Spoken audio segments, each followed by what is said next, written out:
Hey guys, welcome back to Sports Talk in the Man Cave. We're back once again. Today we have another guest with us, Sal. Sal, I want you Hey, to tell us a little bit about yourself, what you do, and then we'll probably go into something that's big and dear to your heart as well here with all the sports. excellent. Well, I'm the publisher of Southwest Sports Wire, which is a company out of it's LRD of Texas Media Group. We've been doing it for 13 years here in Laredo. We're based in Laredo. We have 868 affiliates in the state, within the state of Texas. We gather all the high school sports, all the colleges in our state. We package the news and then we resend it out either back to the television stations, newspapers, and online segments that people want information on what's going on with the sports.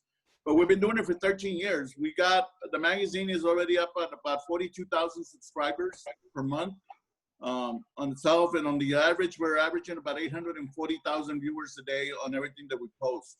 And it's all local high school stuff, San Antonio stuff, Corpus, everything that's interested with Laredo, basically. We do a lot of photography because that's how we started. Actually, it started when my sons were playing football in high school, and we realized that only the estrellitas were getting the picture in the newspaper. So I started taking pictures of the linemen and the defensive backs and the people that were not going to make the newspaper. So once we started posting 20, 30 pictures of a football game, it got very interesting for a lot of people. So all of a sudden, we started doing 50 to 100 pictures of each game that we cover. So obviously, we get a lot of viewers. We get all the moms and the tias and the abuelitas and all the friends. So we get a lot of viewers. That's how we generate a lot of viewers.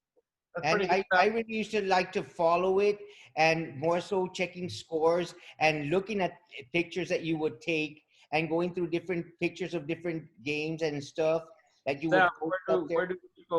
where do people find some of your information, and if people want to follow you as well? Sure. On Facebook, it's Laredo Sports Wire News.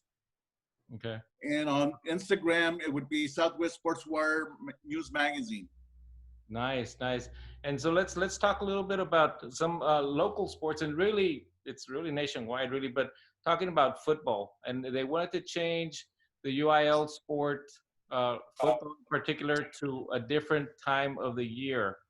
Give us your take on what you think about that.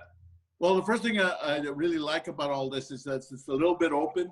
They're not doing this behind closed doors. Everybody's being very open about it. From the athletic directors locally, they tell you, you call them, they'll give you information.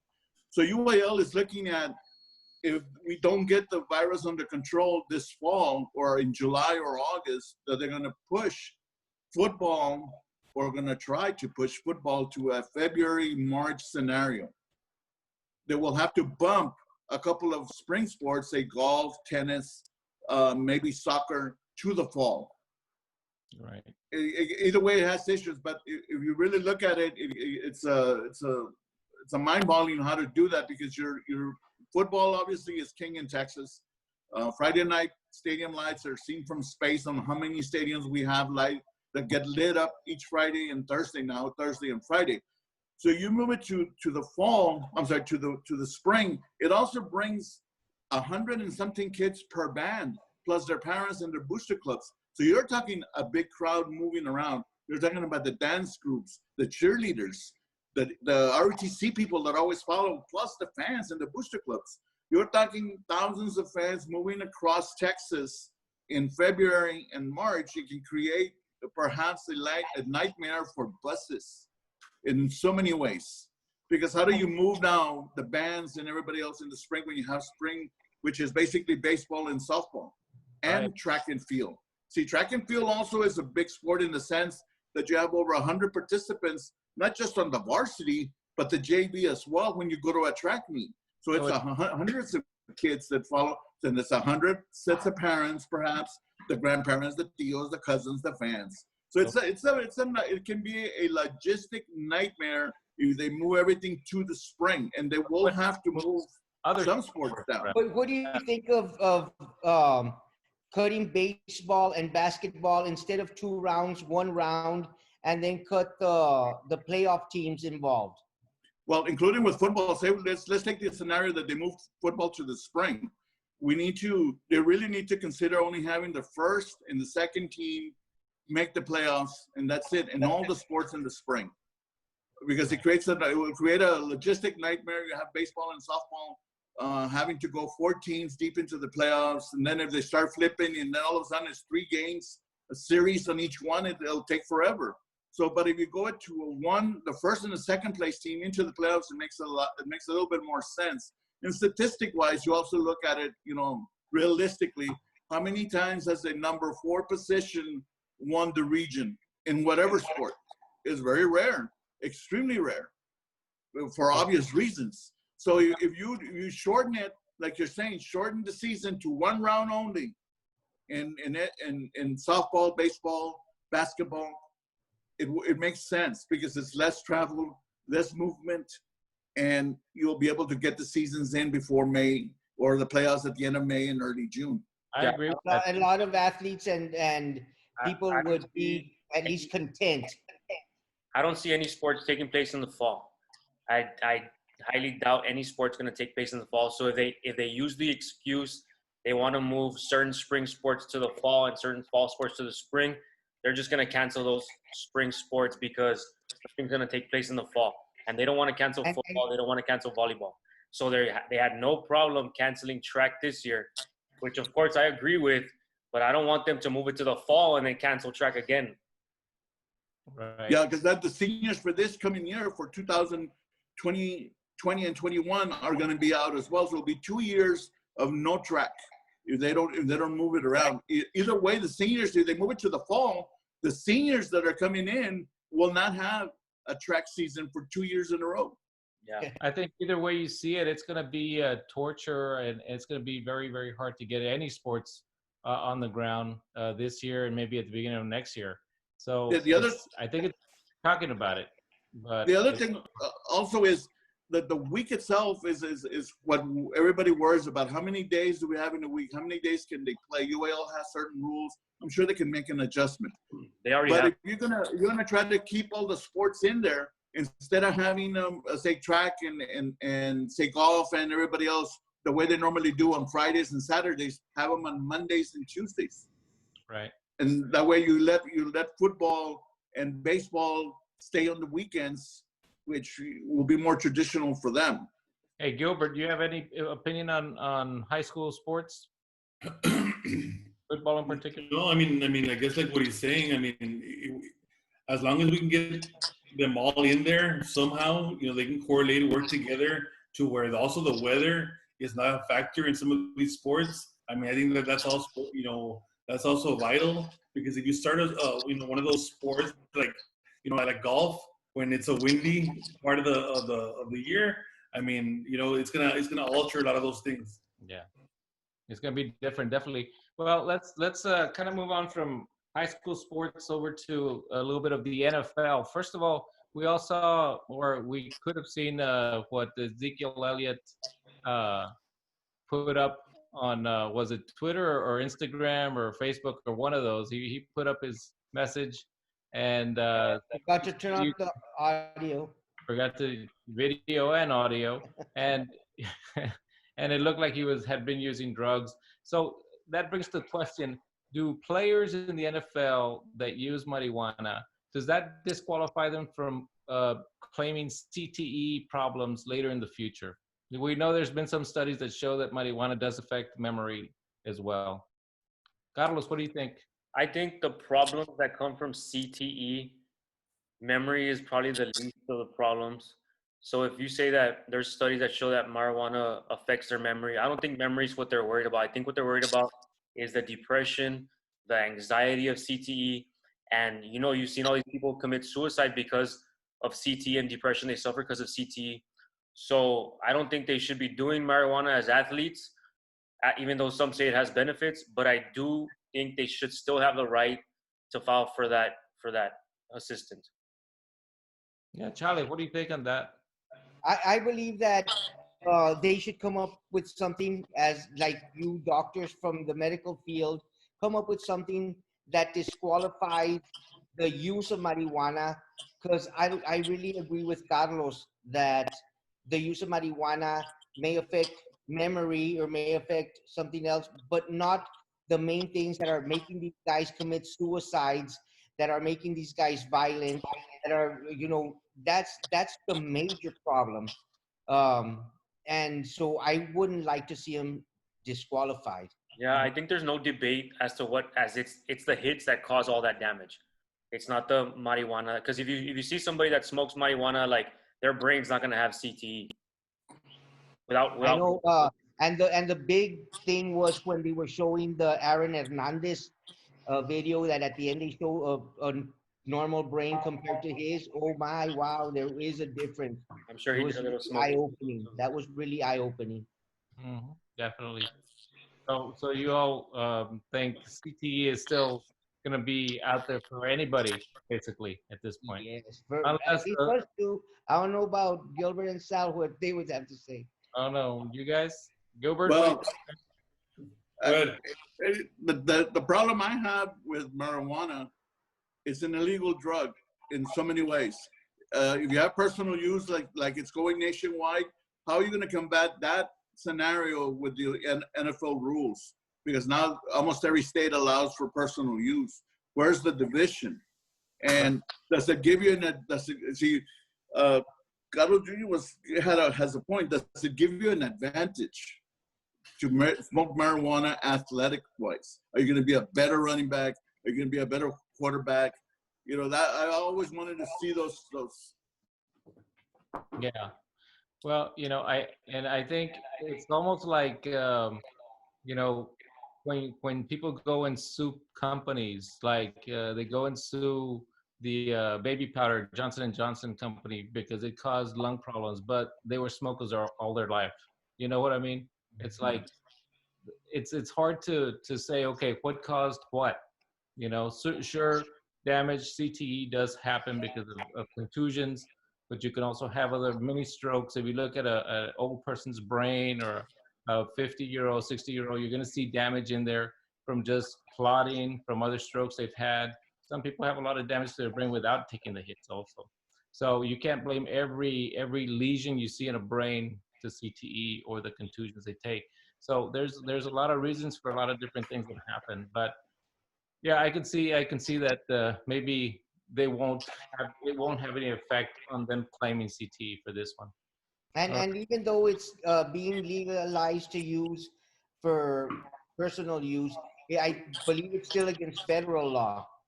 So federal is totally different. Yep, it sure is. I All don't right. know how that works. And then Yeah. when you do the drug test, what happens when you do a drug test?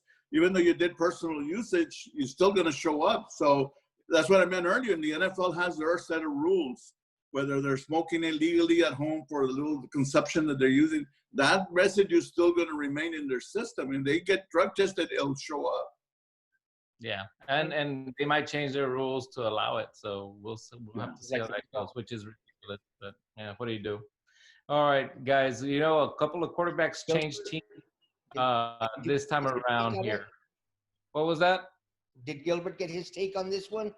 No, I mean, no, I mean, it's okay. I mean, my take on it is that it's kind of like the genie's out of the bottle. They might as well just make it legal. Yeah. I mean, how are you going to really differentiate whether the major recreational smokers are using it for, concentration or for the CTE, either to, not to have those symptoms enhanced. So you kind of don't really know. They might as well just make it illegal.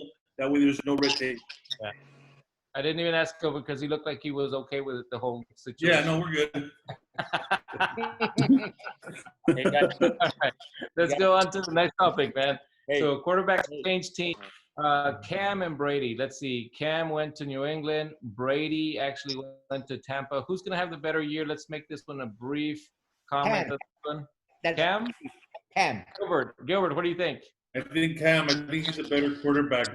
The way he's younger and he's more, I think the offensive coordinator, McDaniels, is going to utilize him a little bit better, where they're going to be a little bit more unstoppable as to where Brady was just kind of like a pocket passer. He didn't have that many weapons. Cam Newton has the legs also to kind of help him through that. And Sal, what do you think? Cam. I mean, the GOAT is now somewhere else other than New England. And the kid cannot really move out of that pocket. He's not really a scrambling type of quarterback. he Yeah. better have a great offensive line, and he's going to have a long, long season. He's And gonna love you for calling him kid. Carlos, I'm taking Cam because Brady's always had a good running game. There's not never been a star, but they've had a running game. They've never had, like, even this past year, they didn't have to rely on his arm too much. But in Tampa Bay, they're gonna have to rely on his arm, just like with Jameis Winston threw a million times a game, and I don't think he has the arm for that anymore. Plus, I think there's more help around Cam Newton in New England, and he's younger, so I think Cam Newton's gonna have a better year. 31 to be exact, right? The only monkey wrench here would be what NFL referees are going to be doing Brady's games. All the media guys, when we get together, what's going to happen? Are they going to bring that crew down now to Florida, or is it going to be the same people in Tampa? I kind of think Brady's going to have the better year. I think he's still the better quarterback, even if I don't care if he's 50, man. I think he's got more weapons, Dave, offensively, but defensively, he doesn't have that defense that's going to keep the offense off the field. Yeah. Boys, look, he does have more. I'll go with Brady. I thought, what was that? He does have more wide receiver weapons, but everybody knows that they're just gonna throw. They don't have a run game, and I don't think his arm is strong enough anymore. We'll see. I think he's got it, man. I think he'll be fine. Now, before we go on to the last topic, which will be NBA playoffs, let's talk about the NBA non-playoff teams that they want to get together in a second bubble in Chicago. Does that even make sense, man, to have non-playoff teams? What's the point in that, man? I mean, I think they're doing it, Dave, is because of the layoffs. These teams are going to be able to participate in this round robin type of a playoff system, and they're not going to get into the bubble, so they got to get their reps in. If they don't, the season's going to be too far in between for them to get some runs in, especially for the young guys. Yeah, Sal, what do you think about that, man? Well, I'll start with this, and you'll understand where I'm going with it. Grown men playing in their underwear. Basketball is not really one of my best sports because I don't like that they don't play defense on the NBA. And I understand the offense, I understand the television, I understand the glam of it. Yeah. But as a sports fan, basketball right now really is in a bubble, and they're trying to figure it out. And as you can tell, they haven't really figured out what they're going to do. So I don't like the new bubble. I really don't. Yeah. I really don't. I don't blame you. Charlie, do you think anything different? Well, too many question marks, even on this entire season now, with so much of a layoff, so much.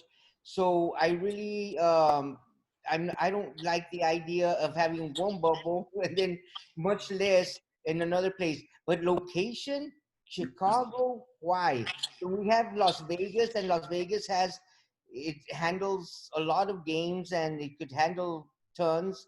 And there's not too much visitation over there right now. There's not very many people going like there normally is. So yeah. I don't know. And Carlos, do you have any comment on the second bubble? I see no point in it. They should not have it. Players are going to risk injuries, and I think a lot of the star players will probably sit out of that, so it's not going to be worth it. All right. Yeah, I agree with that. I think it's pointless, But getting back now to the real bubble down in Orlando, the playoffs. Gilbert, do you have? I know your team is favorite or one of the favorites to win this. How do you see this coming out? I was thinking about the question they asked the other day if they should have an asterisk on whoever wins the championship. Hell yeah. The way I was thinking is, if it's not your team, you're going to say they should have an asterisk, pretty much. I think that's the way I could see it. But, I mean, the Lakers lost a key player, Avery Bradley. I mean, he was really their best on-ball defender that they had. But they replaced him with J.R. Smith, so they're kind of replacing offense with defense. They're a veteran team. I think if anybody's going to be prepared, it's going to be LeBron and AD because they're so hungry. So I think they're going to be all right. I think they're the favorites. Yeah. Okay, but I don't want you to say that there's an asterisk if they don't win. No. Okay. There's no asterisk there. No. If their 7-game series, the way it usually is the playoffs, there definitely is not an asterisk. The best team always wins a 7-game series. So in '99 there was an asterisk? Hell no. Hell no. Hell no. I will say that there is going to be one no matter what because of the virus. There has to be one. There has because it has to be a distinction in history of what happened. So whoever is the champion, and I'm a Dallas Maverick fan. I lived in the Dallas-Fort Worth area for a long, long time. It's, So I'm a it's an Maverick even playing fan. field. The way it is right now, it's an even playing field. The crowd can't get you out of jams, and they can't get you the momentum either anymore. So everything's going to be even. No more home court advantage. Look, I'm a Spurs fan. I'll tell you this. This championship is more legitimate than the 50-game season that they had. How? No, sir.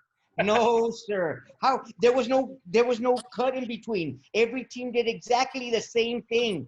The playoffs were set on those 50 games. Look. There's no playoff set. They have to invite an extra team over. I mean, you're terribly wrong there. They played more games this season. You're terribly wrong. They played more games this season, and they're going to have a full 7-game playoff series the way they always do. They played more games. But couldn't you say an asterisk on almost every year? Like for example, last year the Raptors beat the Golden State Warriors with half their team. I mean, wouldn't people say? No, those are injuries, and injuries happen. I think the they Spurs could be have won a 6-2. lot more They could be a titles 6-2. without injuries. I think other teams could have won more titles, not just the Spurs. Other teams could have won more titles without injuries. So, But that always happens. like every New England Patriot Super Bowl, basically, it has an asterisk for some reason, right? So.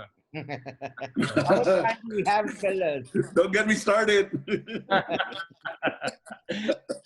All right. But and the good thing Guys. about the NBA is that they're going to have to play defense in the finals. I mean, you'll see more defense in the playoffs for obvious reasons. So that's the only reason. That's when I watch the NBA. It's in the playoffs because I see a little bit more defense, and it'll be better basketball, better television. It should be fun. It should be fun. Hey, Sal, thank you so much for joining us today, man. It's been a pleasure to have you on here. And Thank you for the invite. yeah, I really appreciate it. everybody look at his stuff. It's good stuff, and really promotes everybody well here from Laredo. And down in the- Hopefully, you invite me back when they do play more high school sports, and I'll catch you up on a lot of stuff that's going on I love it. from our end, from what we see. Guys, thank you so much. Everybody, thank you for watching. Like, subscribe, and we'll talk to you soon.